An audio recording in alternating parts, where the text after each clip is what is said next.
এই দরজার আড়ালেই রাখা হতো গুপ্তধন। এটা সেখানকারই দানবীয় তালা। এটা সোনা, রূপা আর হীরার তৈরি পোশাক। এটা একটা জাদুকরী প্রাসাদ। এখানকার প্রত্যেকটা কক্ষ শান শৌকতে ভরপুর, স্বর্ণ দিয়ে বাঁধানো। এখানকার স্বর্ণগুলো কি দেখতে পাচ্ছেন? হ্যাঁ দর্শক, জৌলুসে ঘেরা আলিশান আর বিলাসবহুল এই প্রাসাদেরই কন্যা মুঘল সম্রাজ্ঞী নূরজাহানের সতীন। এটা এমন এক রাজপ্রাসাদ যার প্রতিটি কোণা সোনা, রূপা আর হীরক পলিশে মোড়ানো। দেখুন, আমি গত পর্বেই বলেছিলাম যে এখানকার একটি উঠানকে কেন্দ্র করে তার চারপাশে বিশাল বিশাল প্রাসাদ তৈরি করা হয়েছে।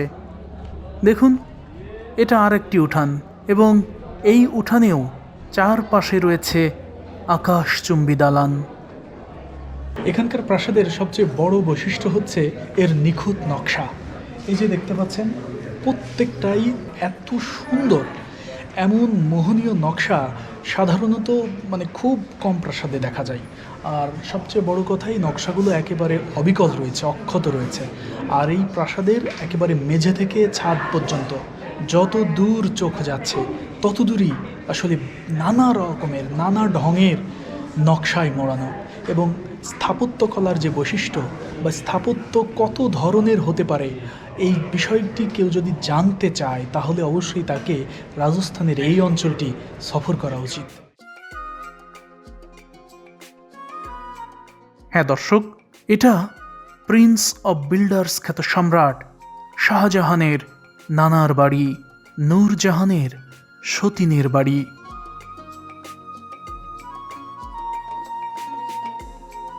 এখানকার প্রাসাদগুলো দেখতে যেমন রাজকীয়, তেমনি এর আকার রীতিমতো দানবীয়।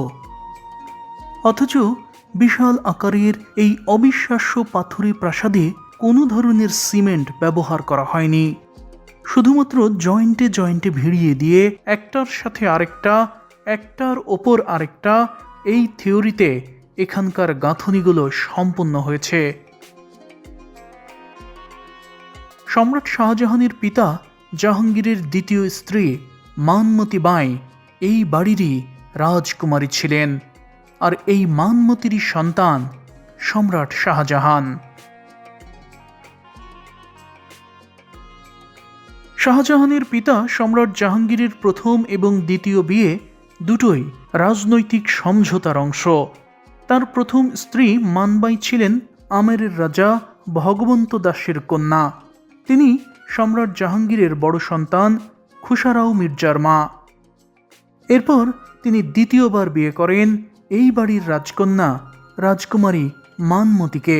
আর মেহেরুন্নেসা বা নূরজাহান ছিলেন জাহাঙ্গীরের ছোট বউ, এবং এই নূরজাহানই ছিল তার সবচেয়ে প্রভাবশালী স্ত্রী, যিনি সাম্রাজ্যের প্রশাসনিক এবং রাজনৈতিক বিষয়গুলো দেখতেন। হ্যাঁ দর্শক, এটা নূরজাহানের সেই সতীনেরই বাড়ি যার প্রতিটি কোণা জৌলুসে ঘেরা। এটি রূপার তৈরি সুগন্ধি রাখার পাত্র। এখানকার রানী আর রাজকুমারীরা এগুলোই ব্যবহার করতেন। এই ধরনের পাত্রে গোলাপ জল রাখা হতো এবং বিশেষ অনুষ্ঠানে অতিথিদের গায়ে ছেটানো হতো।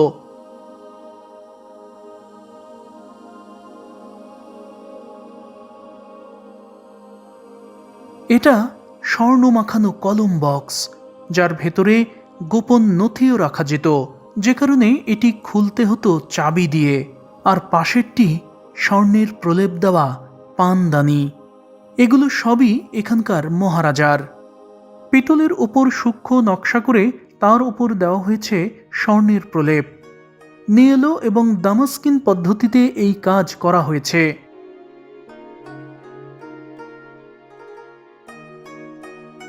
এগুলো সুরা রাখার পাত্র, যা তৈরি করা হয়েছে রূপা দিয়ে। এটা হাতির দাঁত দিয়ে তৈরি করা বাক্স। এখানে রাজকুমারীরা নিজেদের সাজসজ্জার জিনিসপত্র রাখত। আর পাশেই দাঁড়িয়ে থাকা লম্বা যে কাঠটি দেখতে পাচ্ছেন, এটা এই রাজপ্রাসাদের নারীদের ব্যায়াম করার ডাম্বেল। এখানেও বার্নিশ করা কাঠের ওপর দারুণ করে হাতির দাঁতের নকশাগুলো বসানো হয়েছে। এছাড়াও সাজসজ্জার বাক্সে একটি হাতির দাঁতের চিরুনিও রাখা আছে। এগুলো সবই এখানকার রাজকুমারীরা ব্যবহার করত।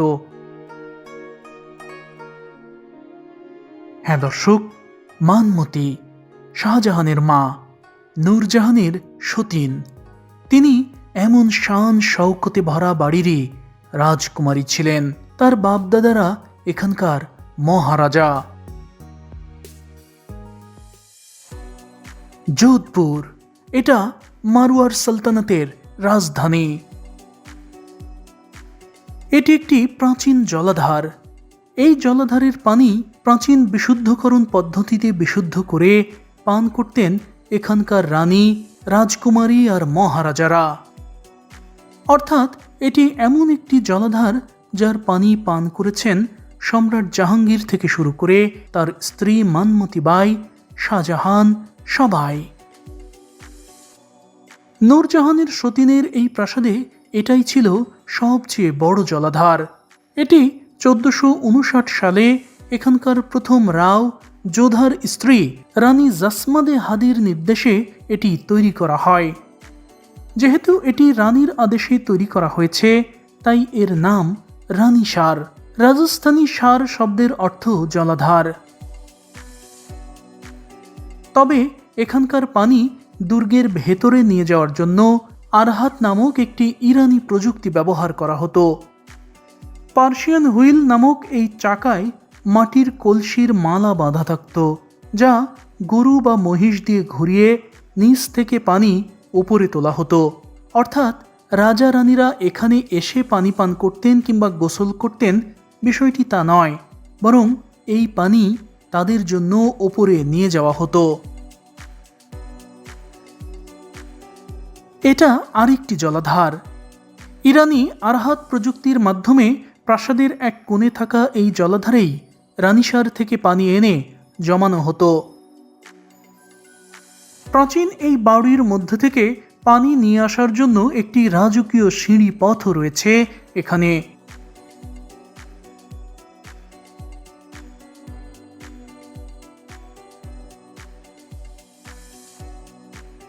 সম্রাট জাহাঙ্গীরের এই শ্বশুরবাড়িতে পায়েক পেয়াদা, সৈনিক, রাজপরিবারের সদস্য মিলিয়ে মোটামুটি 3000 লোকের বাস ছিল।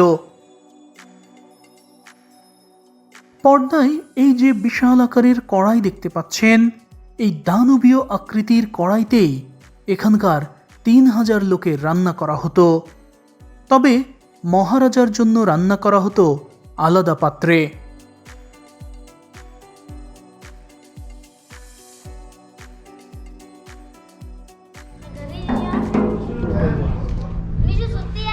আমার চেয়েও বড় এই পাতিল দুটো, এবং এই পাতিল দুটোতে খাবার রান্না করা হতো। তো এই পাতিল দুটো সামনের পাটটা কেমন হয় আর পেছনের পাটটা কেমন হয় এটি দেখানোর জন্য এখানে দুটি পাতিল রাখা হয়েছে, এবং বিশাল বড় পাতিল। এত বড় পাতিল আমি জীবনে কোথাও দেখিনি। এবং সবচেয়ে অবাক লাগছে যে এই পাতিলে কতই না রান্না হতো এক সন্ধ্যার খাবারের জন্য।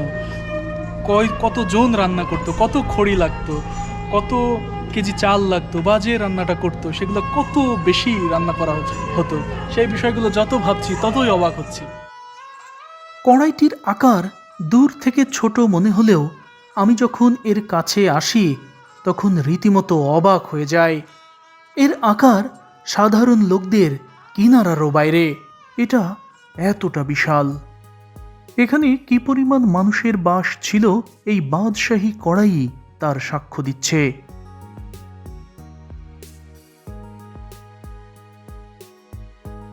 এটা রূপা দিয়ে তৈরি হুক্কা, যার পাশেই রয়েছে সুরা রাখার দারুণ একটি পাত্র আর পেয়ালা। এখানকার মহারাজা এই পাত্রেই শরাব পান করতেন।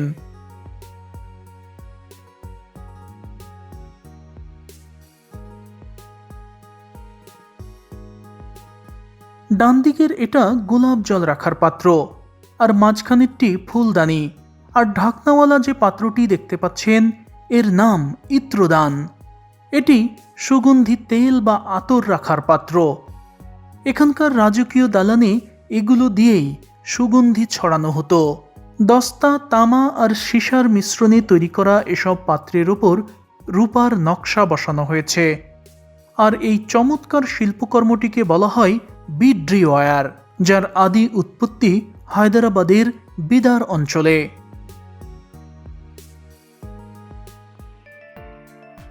এটি এখানকার মহারাজার পোশাক, যার গায়ে হীরার শত শত টুকরো জড়ানো ছিল। এটি সবুজ সুতি কাপড়ের ওপর জোরদৌজি কাজের কারুকার্যমণ্ডিত শাহী পোশাক, যার গায়ে আজও রূপা আর স্বর্ণের প্রলেপ দেওয়া অংশগুলো দেখা যাচ্ছে, তবে হীরাগুলো হারিয়ে গেছে। এই পোশাক পরে এখানকার মহারাজা যখন দামি কাঁচ আর স্বর্ণে মোড়ানো রংমহলে যেতেন, তখন পোশাকের গা থেকে আলোর ঝলকানি বের হতো। এটি একটি অবিশ্বাস্য পোশাক।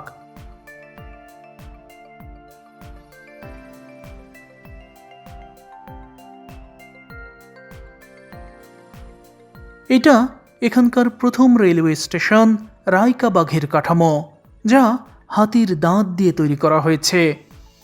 মহারাজা যশবন্ত সিং দ্বিতীয় 1882 সালে সর্বপ্রথম এখানে রেল নেটওয়ার্ক তৈরি করেন, আর এই রায়কাবাগ স্টেশনটি ছিল এখানকার প্রথম স্টেশন।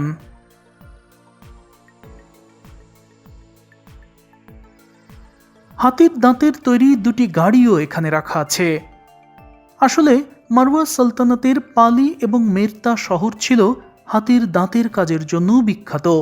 সেখানে কারিগররা রাজ পরিবারের শিশুদের জন্য এভাবেই বিভিন্ন খেলনা তৈরি করতেন।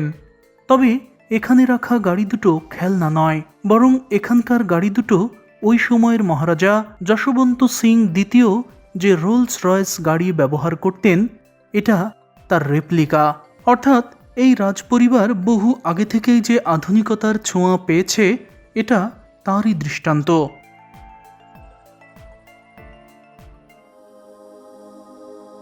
এটা গুপ্তধন রাখার সিন্দুকের তালা। এটি খুলতে 4টি চাবি প্রয়োজন হয়। এছাড়াও পাশেই রয়েছে জটিল লিভার মেকানিজমে তৈরি আরেকটি সুবিশাল তালা এবং চাবি। দানবীয় আকারের এই তালা ধন ভাণ্ডারের প্রধান দরজায় লাগানো থাকত। এছাড়াও এখানে এই ধরনের যে বিশাল বিশাল গেট রয়েছে, প্রত্যেকটি গেটেও সেই তালায় লাগানো থাকত। আর অবিশ্বাস্য রকমের বড় এই তালার ওজন 20 কেজি আর চাবির ওজন 2.5 কেজি।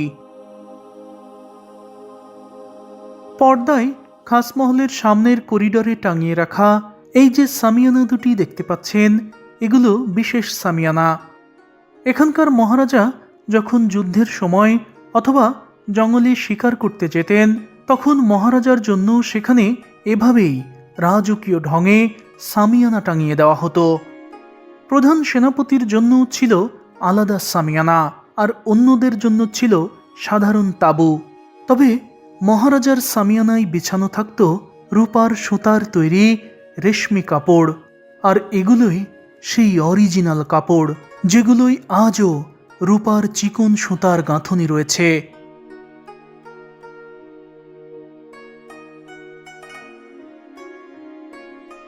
দর্শক মণ্ডলী, যে মহারাজার সামিয়ানা এত রাজকীয়, তার শয়নকক্ষ কি পরিমাণ চোখ ধাঁধানো হতে পারে তা কি আপনি ধারণা করতে পারছেন? মহারাজার এই সামিয়ানার তল দিয়ে সামনে 2 কদম এগিয়ে গেলেই আপনি পৌঁছে যাবেন এখানকার সবচেয়ে জাঁকজমকপূর্ণ সেই কক্ষে, যার কিতাবি নাম শীষ মহল।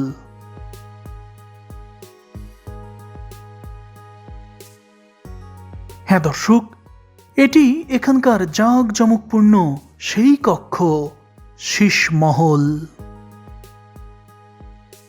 এখানে বেলজিয়াম থেকে আনা দুনিয়ার সবচেয়ে দামি কাঁচের শত শত ছোট ছোট আয়না বসানো রয়েছে, যে কারণে এই আভিজাত্যপূর্ণ এই কক্ষে যখনই একটি মাত্র বাতি জ্বালানো হতো, তখন চারপাশ একেবারে ঝকমক করে উঠত। এই চোখ ধাঁধানো কক্ষে শুধু কাঁচ নয়, বসানো আছে দামি দামি রত্ন খচিত পাথরের নকশা।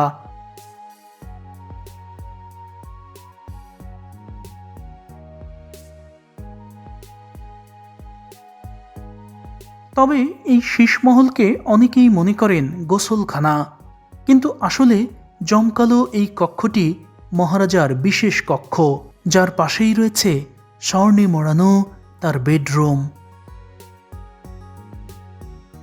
শয়নকক্ষের পাশে রাজকীয় এই শীষমহলে এখানকার মহারাজা বিশেষ সময় কাটাতেন, কখনো কখনো জরুরি সভাও করতেন এখানে। এটা অনেকটা খাস মহলের মতোই বিশেষ কক্ষ, যা কেবল মহারাজার জন্যই নির্ধারিত ছিল।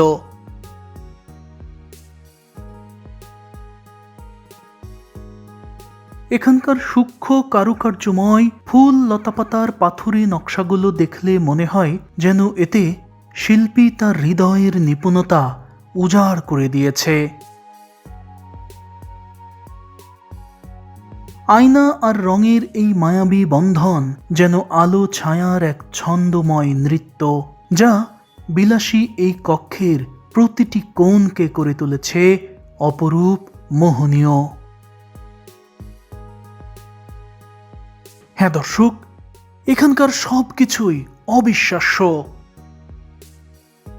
আর এটাই এখানকার মহারাজার স্বর্ণে মোড়ানো, শান শৌকতে ভরা, জাক জমকপূর্ণ বেডরুম, যার যে দিকে তাকাবেন সেই দিকে আপনাকে পুলকিত করবে।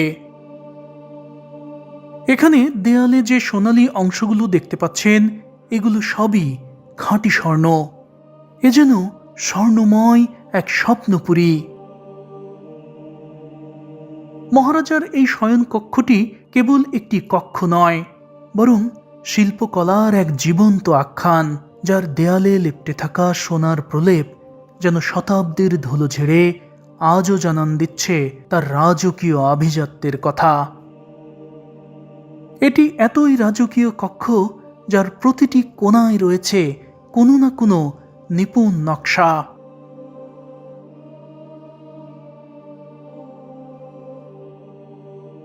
এখানে জানালার রঙিন কাঁচের ভেতর দিয়ে যখন বাহির থেকে সূর্যের আলো এসে পড়ে, তখন পুরো ঘর এক মায়াবী ইন্দ্রজালে ঝলমলিয়ে ওঠে। সিলিংয়েও প্রাচীন কাঠের কারুকার্যের মাঝে ঝুলানো রয়েছে বহু রঙের কাঁচের গোলক, যা আলো ছায়ার খেলায় এক মোহনীয় পরিবেশ তৈরি করেছে এখানে। কক্ষটির মাঝখানে আজও পাতা রয়েছে শাহী বিছানা, পাশেই রয়েছে সোফা, ছোট পিঁড়ি, দড়ি আর টেবিল, আর বিছানার ওপর টাঙানো রয়েছে সোনার প্রলেপ দেওয়া রেশমি কাপড়ের তৈরি দড়ি টানা পাখা, যার বাতাসে গা জোড়াতেন এখানকার মহারাজা। রাজকীয় এই কক্ষটির মেঝে আর দেয়ালে এত দারুণ করে রং তুলির ছোঁয়ায় নকশা করা হয়েছে, দেখলে মনে হয় তা আজও নতুন। চারপাশে ছড়িয়ে থাকা এসব নকশায় কোনো কেমিক্যাল রং ব্যবহার করা হয়নি, বরং সম্পূর্ণ প্রাকৃতিক উপায়ে তৈরি করা রঙই ব্যবহার করা হয়েছে, যে কারণে কয়েকশো বছর পরেও এগুলো আজও নতুনের মতোই চকচকে রয়েছে। দর্শক, এই যে নকশাগুলো দেখতে পাচ্ছেন, এর গায়ে যে রং রয়েছে, সেগুলো কিভাবে তৈরি করা হয়েছে জানেন? সেটা এখানে লেখা আছে। এই যে দেখুন, মালাকাইট নামক এক ধরনের খনিজ থেকে সবুজ রং তৈরি করা হয়েছে, আর লাল রং তৈরি করা হয়েছে রেজিন থেকে, মানে পাইন গাছের আঠালো রস সংগ্রহ করে তা শুকিয়ে শক্ত রেজিনে পরিণত করা হয়, এবং সেটার গা থেকে ভেজা তুলির স্পর্শে লাল রং নেওয়া হতো। আর অরিজিনাল স্বর্ণ দিয়েই তৈরি করা হতো সোনালী রং, দেখুন লেখায় আছে। আর সবুজ রং নেওয়া হতো টেরাভার্তে থেকে, অর্থাৎ এটি একটি ইতালি শব্দ, এর বাংলা অর্থ সবুজ মাটি। এটি মূলত এক ধরনের প্রাকৃতিক মাটির রঞ্জক, মানে মিনারেল পিগমেন্ট, যা সিলিকা এবং আয়রন অক্সাইডের সমন্বয়ে গঠিত খনিজ থেকে পাওয়া যায়। সেখান থেকেই মূলত সবুজ রং তৈরি করা হতো। তারপর দেখুন, সাঙ্গি সিতারা নামক পাথর থেকে পাওয়া যেত হলুদ রং। অবশ্য কাঁচা হলুদ থেকেও হলুদ রং সংগ্রহ করা হতো। আর এই ধরনের নকশা তৈরি করার পর এর ফিনিশিং দেওয়া হতো কি দিয়ে? ফিনিশিং দেওয়া হতো মূলত এই অ্যাগেট পাথর দিয়ে। এটা ঘুষেই বার্নিশ করা হতো। আর এই পাথরকেই আমরা মূলত সুলেইমানি পাথর নামে চিনি। হ্যাঁ দর্শক, এটাই সুলেইমানি পাথর।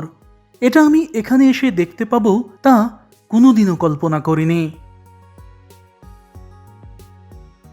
দর্শক, রঙের এই বিষয়গুলো দেখে আপনাদের নিশ্চয়ই মনে প্রশ্ন জাগছে, কাপড় বা অন্য কোথাও এই রং ব্যবহার করার পর তাতে পানি পড়লেই তো ধুয়ে মুছে যাওয়ার কথা, কিন্তু রং মুছে যায় না। আসলে রংকে টেকসই করার জন্য রং ব্যবহারের পর সেই স্থানে এই গাম অ্যারাবিক বা বাবলা জাতীয় গাছের আঠা ব্যবহার করা হতো। এর ফলে রং যেখানেই দেওয়া হোক না কেন সেখানেই সে আটকে থাকতো আঠার মতোই।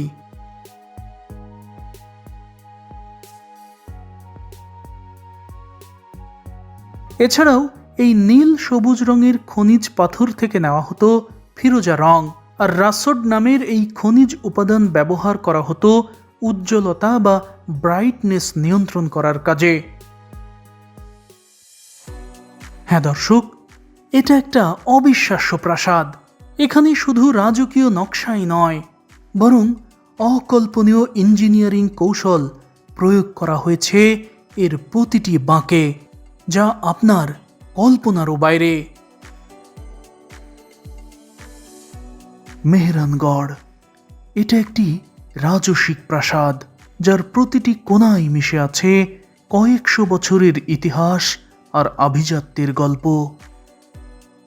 কিন্তু সময়ের ব্যবধানে আজ এখানে কেউ নেই। স্বর্ণখচিত দেয়াল, হীরা আর জহরতে মোড়ানো পোশাক, বিলাসী প্রাসাদ সবই আজ বোবা সাক্ষী হয়ে শুধু দাঁড়িয়ে রয়েছে। জাঁকজমক আর শান শওকতের এই মহিমা আমাদের মনে করিয়ে দেয়, মানুষের তৈরি স্থাপত্য হয়তো কয়েকশো বছর টিকে থাকে, কিন্তু মানুষই সবার আগে বন্দী হয়ে যায় ইতিহাসের পাতায়। কাজেই টাকা পয়সা, ধন দৌলত আর ক্ষমতার নেশায় যারা আজ মত্ত হয়ে পড়ে আছে, তারা দেখুন, এখানকার প্রাসাদের মহারাজা ছিল এক বিশাল সাম্রাজ্যের মালিক। আপনি আজীবন চেষ্টা করলেও কি এই মহারাজার সমান এতটা বিত্তশালী, এতটা ক্ষমতাবান হতে পারবেন? কিন্তু দেখুন, এখানকার রাজা মহারাজা পাইক পেয়াদা কোনো কিচ্ছু আজ নেই। সবাইকে সব কিছু ফেলেই চলে যেতে হয়েছে অনন্তে। কাজেই এখান থেকে নিশ্চয়ই আমাদেরও শেখার আছে অনেক কিছু।